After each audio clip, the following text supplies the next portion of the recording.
ఈరోజు రాజరాజేశ్వరి ఆలయం మా నియోజకవర్గంలో కాశీ లాంటి పార్టీపీ గ్రామంలో ఈరోజు పామాయిల్ పంట పెట్టడానికి వచ్చేసిన డిస్ట్రిక్ట్ ఆఫీసర్స్, మా పార్టీ గ్రామస్తులు, టీఎంసీ చైర్మన్ ఆంధ్రపతి గారు అందరూ ఈ శుభాకాంక్షలు తెలియజేస్తున్నాను.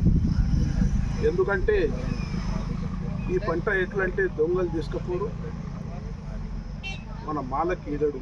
ఇటువంటి పంట ఇది 5 సంవత్సరంలో చాలా మంచి పంట వస్తుంది. ఈ పంట పెట్టడానికి కేంద్ర ప్రభుత్వం ఎందుకు ముంగట వస్తుందంటే పామాయిల్ దిగుబడి చేసి మనకు ట్యాక్స్ రూపంగా ఏదైతే మనం బయట దేశానికి ఇస్తాం, ఆ ట్యాక్స్ రూపం మన దగ్గరనే బతకాల.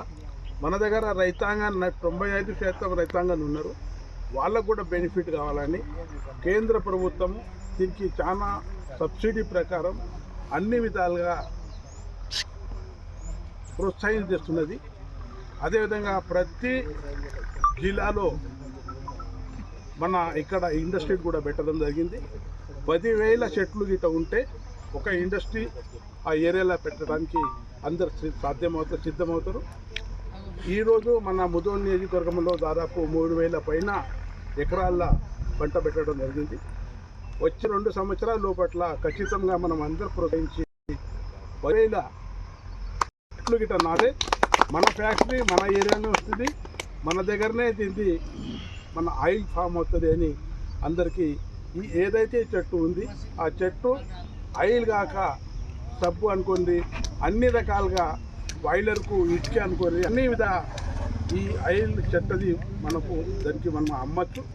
దానికోసం నా రైతాంగానికి, నా ముదోల్ నియోజక రైతాంగానికి మరీ విజ్ఞప్తి చేస్తున్నాను. ఇటువంటి పంటలు పెడితే మనం చాలా మన ప్రాంతం ఏదైతే వెనుకబడి ఉంది ఆ ప్రాంతము నిజామాబాద్ అదే కరీంనగర్ ప్రాంతం కన్నా మనం ముంగట పోతాం. ఖచ్చితంగా మీరు అందరూ దీని మీద స్టడీ చేసి సద్వినియోగం చేసుకోవాలని తెలియజేస్తున్నాను. నేను వర్షాకాలం లోపట్ల ప్రతి రైతు షెడ్లో పామాయిల్ గురించి సైంటిస్టులు తీసుకొచ్చి ఈయన ఫ్యాక్టరీ ఓనరు సూపరింటెండెంట్ అందరికీ మన హార్టికల్చర్ డిపార్ట్మెంట్ దీని మీద మంచిగా మనం అవగాహన సదస్సు పెట్టుకుంటాం. ప్రతి రైతు ఈ పంటకు ఇప్పుడు ఫస్ట్ టైం 3 years మనకు దిగుబడి రాదని మనకు అందరికీ తెలుసు. దిగుబడి రానా కూడా అంటే ఇంటర్నల్ క్రాప్ పెడితే మనకు క్రాప్ వస్తుంది. సోయా అనుకోండి, ఇంకా ఏ పంట అనుకోండి, మనం ఇంటర్నల్ క్రాప్ పెట్టచ్చు. 5-6 సంవత్సరాలు